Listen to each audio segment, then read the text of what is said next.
सुबह सुबह अपने कुल्हाड़ी को लेकर जंगल की ओर जाने लगा। भोला रोज लकड़ियाँ तोड़कर लाता और गांव में जाकर बेचता। जो भी थोड़े पैसे मिलते उससे जैसे तैसे अपना पेट भरता। उस दिन जब भोला लकड़ी काटने गया, उसने देखा कि बहुत सारे पेड़ पहले से ही कटे हुए हैं। फिर अरे ये क्या, लगता है आज कलुआ मुझसे पहले आकर लकड़ियाँ तोड़कर चला गया। वैसे भी कलुआ को तो मुझसे बहुत ज्यादा लकड़ियों की जरूरत होती है, इसीलिए आया होगा। चलो अब जंगल के और अंदर जाना होगा। भोला और अंदर चला गया। उसने देखा कि बीच जंगल में बहुत से पेड़ थे। उन पेड़ों को देखकर अरे वाह, यहाँ पर तो बहुत सारे पेड़ हैं। अगले 2 महीनों तक भी रोज लकड़ियाँ काटूं तो भी कम नहीं पड़ेंगी। भोले ने पेड़ काटने के लिए कुल्हाड़ी उठाई। तभी उसने देखा कि ऊपर एक बंदरिया अपने नवजात बच्चे के साथ उस पेड़ पर बैठकर फल खा रही थी। वो बंदरिया इतने प्यार से अपने बच्चे को पकड़कर बैठी थी कि उनका प्यार देखकर भोला रुक गया। ये क्या करने जा रहा था मैं? अगर मैंने ये पेड़ काट दिया, माँ बंदरिया और उसके बच्चे का घर टूट जाएगा। नहीं, मुझे ऐसा नहीं करना चाहिए। शायद इस पेड़ पर बहुत सारे फल हैं, इसीलिए ये बंदरिया यहाँ रहती होगी। चलो मैं कोई ऐसा पेड़ काटता हूँ जिस पर किसी जानवर या पंछी का घर ना हो। भोला और आगे चला गया। उसने अपनी जरूरत के अनुसार लकड़ियाँ काटी और उन्हें बेचने चला गया। ऐसे ही दिन बीतते रहते हैं। भोला रोज उस बंदरिया और उसके बच्चे को देखता। कभी कभी भोला बंदरिया को खिलाने के लिए घर से रोटी भी ले आता। एक दिन जब भोला लकड़ी काटने गया, तब उसने देखा कलुआ उसी पेड़ पर कुल्हाड़ी चला रहा था जिस पेड़ पर उस बंदरिया रहती थी। कलुआ को उस पेड़ को काटते देख, अरे कलुआ, ये क्या कर रहे हो? ये कैसा सवाल है? भगवान ने आंखों की जगह बटन लगाकर भेजा है क्या? दिखाई नहीं देता? लकड़ी काट रहा हूँ। वो तो मैं देख रहा हूँ कलुआ, लेकिन इस पेड़ की लकड़ी क्यों काट रहे हो? किसी और पेड़ की लकड़ी काटो। पेड़ पर देखो, एक बंदरिया का घर है, उसके साथ उसके नवजात शिशु भी है। कलुआ, तो क्या हुआ? वो बंदरिया किसी और पेड़ पर चली जाएगी। इतने सारे पेड़ तो हैं।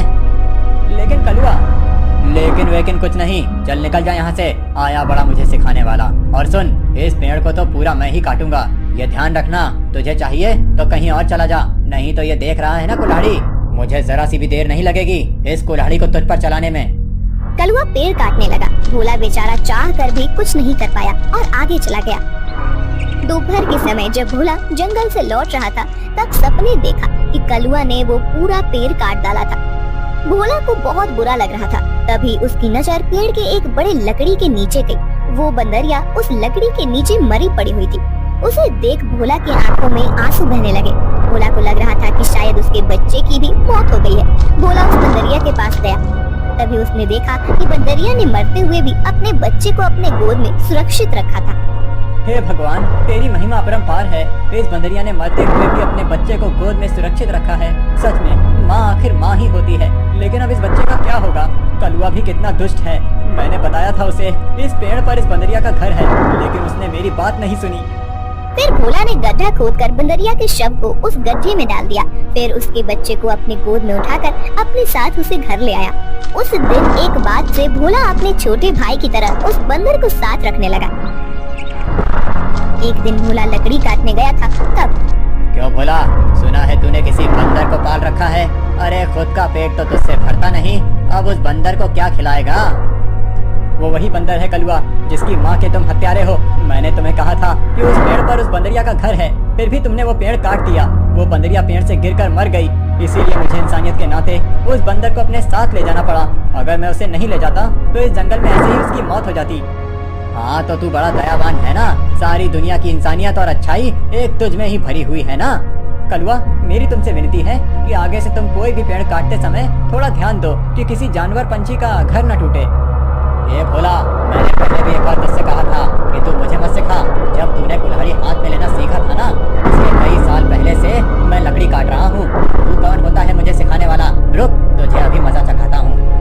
ऐसा कहकर कलुआ ने भोला को पीटना शुरू कर दिया। उसे पीटने के बाद भोला को उसने चेतावनी भी दी कि आगे से अगर वो इस गांव में लकड़ी काटने के लिए आएगा तो उसे अपनी जान से हाथ धोना पड़ेगा। बेचारा भोला घर आ गया और बंदर से बात करने लगा। चलो दोस्त, अब इस गांव से हमारा दाना पानी उठ गया है। उस कलुआ ने मुझे पीटकर साफ साफ चेतावनी दे दी है। अब अगर जान बचानी है तो इस गांव को छोड़कर जाना ही बेहतर होगा।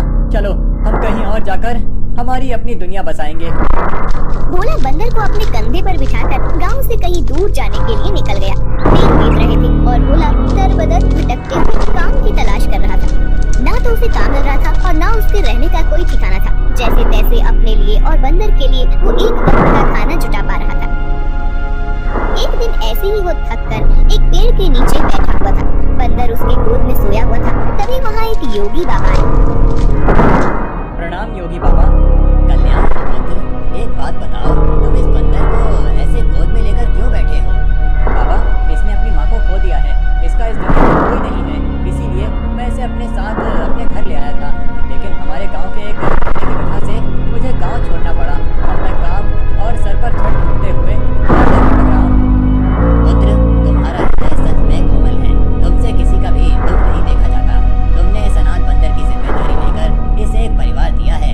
तुम अगर चाहो तो मेरे साथ मेरे आश्रम में रह सकते हो। मेरे आश्रम में मेरे कुछ शिष्य रहते हैं और कई बार कितने साधु भी आते हैं। उनके भोजन और रहने की व्यवस्था की जिम्मेदारी अगर तुम उठाओ तो मुझे बहुत आनंद होगा। ये तो मेरी खुशनसीबी है बाबा। मुझे आपके साथ रहने में सचमुच खुशी होगी। लेकिन बाबा, मेरा ये बंदर भी मेरे साथ आएगा। मैं इसे कहीं नहीं छोड़ सकता। हाँ पुत्र, तुम इसके साथ आ सकते हो। भोला बाबा के साथ उनके आश्रम चला गया। भोला अब योगी बाबा के आश्रम में सफाई, भोजन व्यवस्था, हवन की सामग्री ले आना, बाबा जी के शिष्यों की सहायता करना, ऐसे सारे काम करने लगा। भोला का बंदर हमेशा उसके साथ रहता था। योगी बाबा भोला का काम और उसकी काम के प्रति निष्ठा देखकर खुश थे। बाबा हमेशा अपने बाकी शिष्य और साधुओं से भोला की तारीफ करते थे। बाबा जी का एक शिष्य था मानिक, जो भोला की तारीफ से बहुत चलता था। उसे लगता था कि भोला तो एक साधारण लड़का है, फिर भी बाबा जी उसकी बड़ी तारीफ करते हैं। जबकि मैं इतनी पढ़ाई करता हूँ, वेद पाठ करता हूँ, फिर भी बाबा जी को मेरी कोई अहमियत नहीं है। एक दिन माणिक भैया, ये लीजिए, आपके लिए ये ताजे फल लेकर आया हूँ। भोला, आजकल तुम ज्यादा आलसी हो चुके हो। तुम्हें ज्यादा खाना ना पकाना पड़े, इसीलिए तुम ये फल लेकर आते हो। ऐसी बात नहीं है भैया, वो बाबूजी ने आज सबको फलहार करने को कहा है, इसीलिए मैं फल लेकर आया था। भोला बात कर ही रहा था कि तभी उसका दोस्त बंदर आया और उसने मानिक के फल खा लिए। अरे अरे, ये क्या? अरे संभालो तुम्हारे इस बंदर को। पूरे आश्रम को सर पर उठाकर रखा है। ये बंदर मेरे फल खा गया। भोला, अभी के अभी इस बंदर को भगाओ इस आश्रम से, नहीं तो मैं योगी बाबा से इसकी शिकायत करूंगा। मानिक भैया, मैं आपसे माफी मांगता हूँ और आपके लिए और फल लेकर आता हूँ, लेकिन मेरे इस भाई को मैं अपने से अलग नहीं कर सकता। मानिक को भोला पर बहुत गुस्सा आया। उसने योगी बाबा से भोला की शिकायत की, लेकिन बाबा जी ने भोला का पक्ष लेकर मानिक को ही सुना दिया और ध्यानमग्न हो गए। आज तो हद हो गई। इसकी वजह से गुरुजी ने मुझे डांटा। इसका कुछ करना ही पड़ेगा, लेकिन इस तरह कि मेरा नाम कहीं ना जाए और इसकी छुट्टी हो जाए। कुछ दिन के बाद योगी बाबा को उस गांव के राजा ने अपने राजमहल में आने का आमंत्रण दिया। योगी बाबा अपने शिष्यों के साथ भोला को लेकर राजमहल चले गए। राजा ने उनकी बड़ी आओ भगत की। 2 दिन राजमहल में रहने के बाद सब आश्रम लौट गए। फिर 2 दिन के बाद राजा अपने कुछ दास और प्रधान के साथ आश्रम आए। क्षमा करें बाबूजी, यहाँ आकर आपको कष्ट दे रहा हूँ, लेकिन बात ही ऐसी है कि मुझे स्वयं आपकी भेंट लेने आना पड़ा। कोई बात नहीं, आपके आने का कारण बताइए। समझ नहीं आ रहा, कैसे कहूँ बाबूजी। 2 दिनों से हमारी महारानी का नवलखा हार कहीं गुम हो गया है। समझ नहीं आ रहा कि कहाँ गायब हो गया। साफ साफ बताइए कि आप क्या कहना चाहते हैं। क्या हमारे जाने के बाद से वो हार गुम हुआ है? सच कहूँ तो हाँ, मतलब हम में से किसी ने वो हार चुराया है, ऐसा कहना है आपका?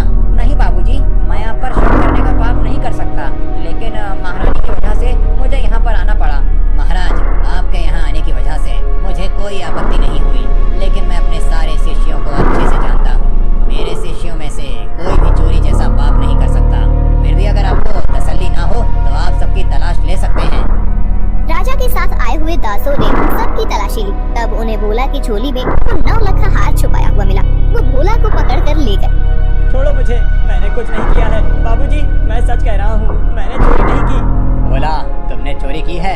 मैं सोच भी नहीं सकता था कि तुम इतनी गिरी हुई हरकत कर सकते हो। नहीं नहीं माणिक भैया, मैं सच कह रहा हूँ, मैंने कुछ नहीं किया। मैंने उस हार को देखा भी नहीं था। बाबूजी, ये लड़का रंगे हाथों पकड़ा गया है। अब मैं कुछ नहीं कर सकता। मुझे इसे सजा दिलाने के लिए महल लेकर जाना होगा। बाबूजी, मुझे बचा लीजिए, मैंने सच में कुछ नहीं किया। आप मुझे जानते हैं, मैं चोरी के बारे में सोच भी नहीं सकता। बुरे से बुरे वक्त में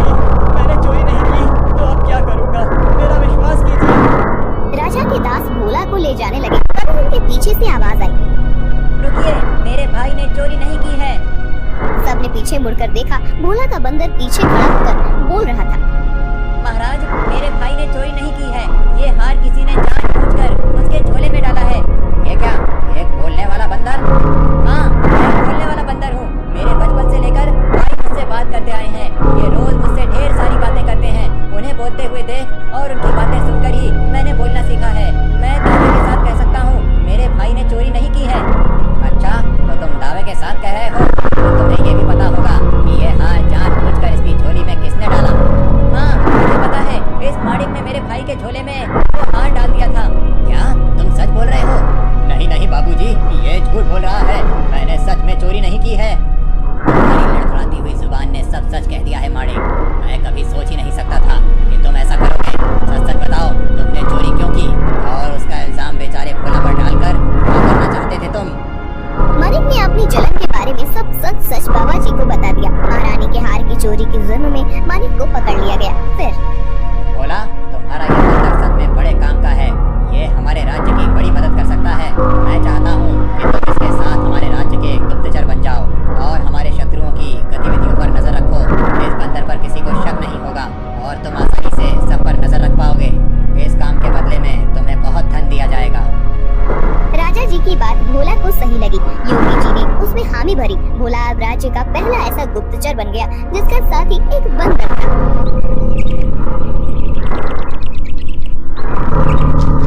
रूपा अपना पिज्जा का ठेला लेकर जा रही थी।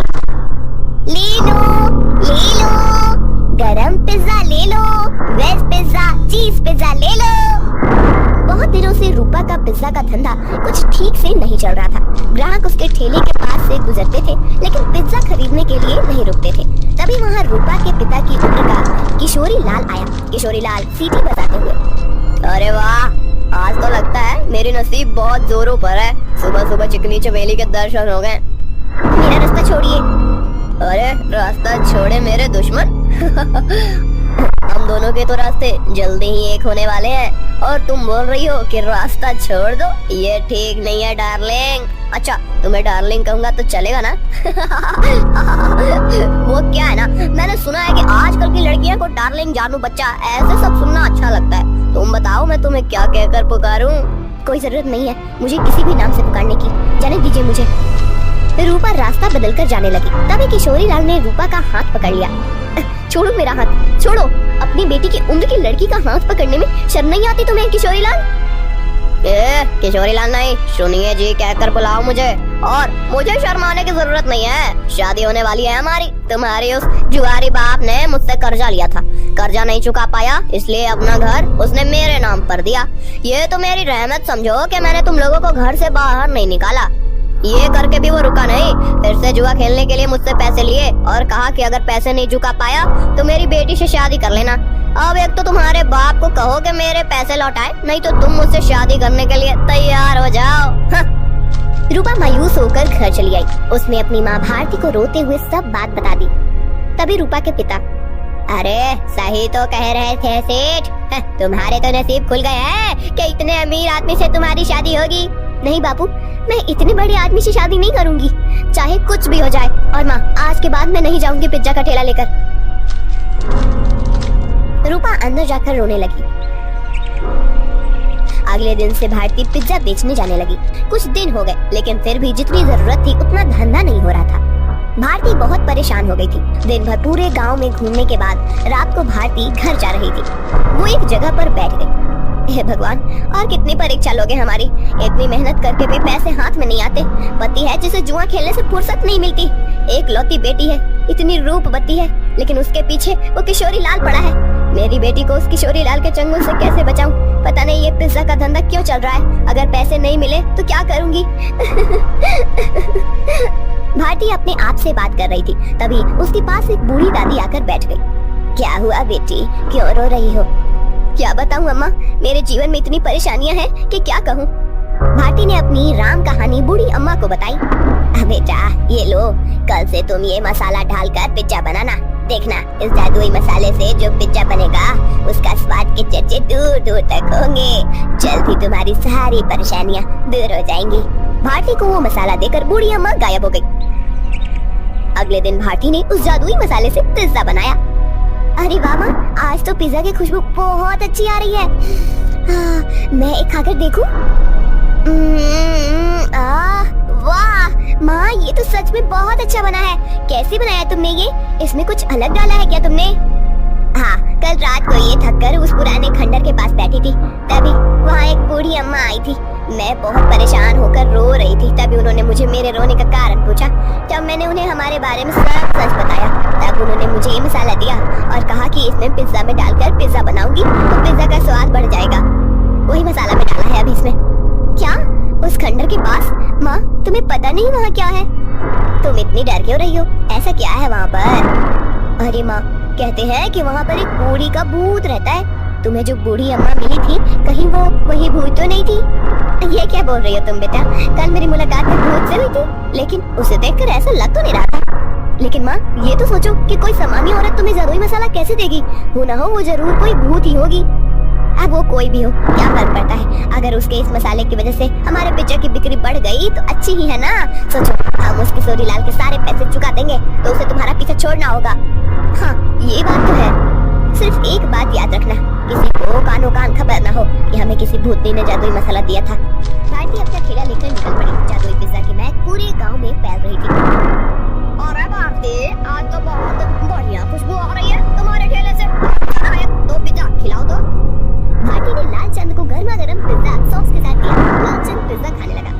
अरे वाह, क्या स्वाद है! वाह वाह, मजा आ गया। भारती, क्या खूब पिज्जा बनाया है आज तुमने। सच में दिल खुश हो गया। वैसे तो मुझे ये पिज्जा कुछ खास पसंद नहीं है। ये तो सारे नए जमाने के चुटकुले, लेकिन उसकी सुगंध इतनी अच्छी आ रही थी कि मेरा जी मचल गया। ओह, ये लो बस। और एक काम करो, 4 पिज्जा पैक करके देना, घर पर ले जाता हूँ। बच्चों को बहुत पसंद आया। लालचंद की आवाज सुनकर कुछ और लोग वहाँ आ गए और पिज्जा खरीदने लगे। भारती बहुत ज्यादा खुश हो गई क्योंकि आज उसकी बोनी ही एकदम बढ़िया हो गई थी। कुछ देर के बाद भारती गांव से होकर कॉलेज पर चली गई। कॉलेज के बहुत सारे बच्चों ने पिज्जा खरीदा। दोपहर तक सारे पिज्जा खत्म हो गए। भारती घर आ गई। माँ, इतनी जल्दी आ गई आज? अरे पूछो ही मत, आज तो गजब हो गया। सच में उस मसाले ने तो कमाल कर दिया। जब मैं यहाँ से निकली, थोड़ी दूर पर लालचंद सेठ मिल गए।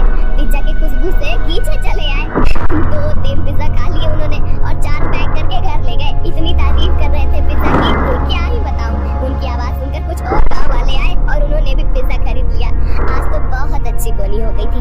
फिर मैं कॉलेज पर चली गई। वहाँ भी बच्चों की खाने की छुट्टी हुई थी। क्या कहते हैं उसे? हाँ, रिसेस। बहुत से बच्चे बाहर आए और पिज्जा लेकर चले गए। सारे पिज्जा खत्म हो गए। अरे वाह, मतलब भूतनी ने दिए हुए मसाले ने आपका काम कर दिया। माँ, अगर रोज ऐसे ही पिज्जा की बिक्री होने लगी तो बहुत जल्द हम सारा कर्जा चुका देंगे। हाँ बेटा, ऐसा ही होगा एक दिन। रूपा, मैं सोच रही हूँ कि मैं दोपहर को घर आ जाती हूँ। बाद में पूरा टाइम मैं खाली बैठ रहती हूँ, तो क्यों ना शाम के समय भी पिज्जा का ठेला लगाना शुरू कर दूँ। लेकिन माँ, तुम कितना काम करती हो? शाम को भी काम करोगी तो थक नहीं जाओगी? थक तो जाऊंगी, लेकिन सोचो मुनाफा भी तो दुगना हो जाएगा। अगले दिन से भारती शाम के समय भी जादुई पिज्जा का ठेला लगाने लगी। उसे दुगना मुनाफा होने लगा। कुछ दिनों में भारती के पास बहुत सारे पैसे जमा हो गए। एक दिन वो कर्ज के सारे पैसे लेकर किशोरी लाल के कोठी पर चली गई। आओ भारती, आज सुबह सुबह मेरी कोठी पर। लगता है शादी की बात करने आई हो। किशोरी लाल, मैं पागल नहीं हूँ जो मेरी रूपवती बेटी का हाथ उसके बाप की उम्र के आदमी के हाथ में दे दूँ।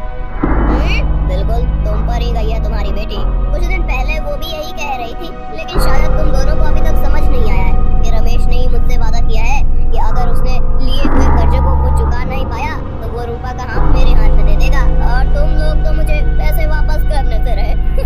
तो तुम्हारे पास चारा ही क्या है?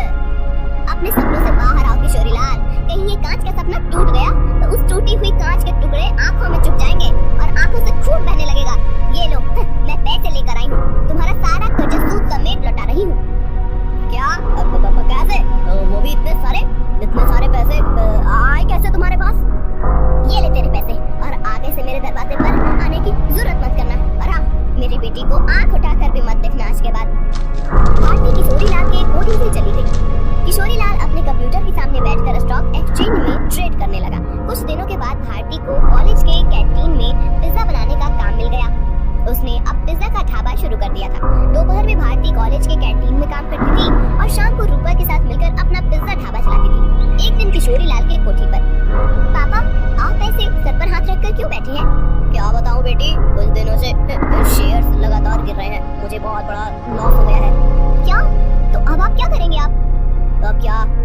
पैसा बचा है उसे भी लगा देता हूँ। अगर 2 दिनों में शेयर ऊपर चले गए तो डूबे हुए सारे पैसे वापस मिल जाएंगे।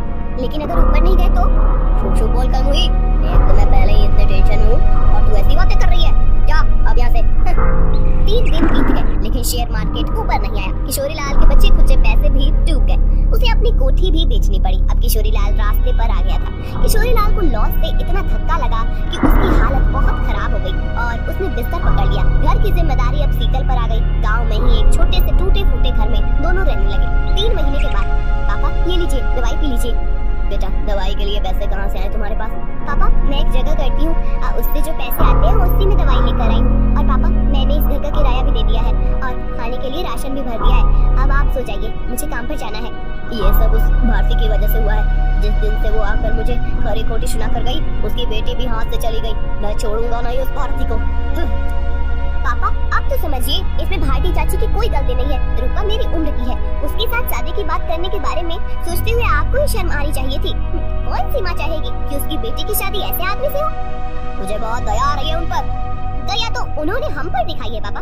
मैंने आज तक आपको बताया नहीं, लेकिन हमारा घर जो चल रहा है ना वो उनकी वजह से है। मैं भारती चाची के ढाबे पर ही काम करती हूँ। क्या सच? हाँ पापा, आपने उनके साथ इतना बुरा किया, उनका घर ले लिया, फिर भी उन्होंने हमारे बुरे वक्त में हमें सहारा दिया है। किशोरी लाल शीतल की बात सुनकर हक्का बक्का रह गया। उसने भारती को घर बुलाकर माफी मांगी। रूपा से बदतमीजी करने के लिए रूपा से भी माफी मांगी। शीतल भारती के साथ काम करते हुए पैसे कमाने लगी और धीरे धीरे उनकी भी जिंदगी सुधर गई।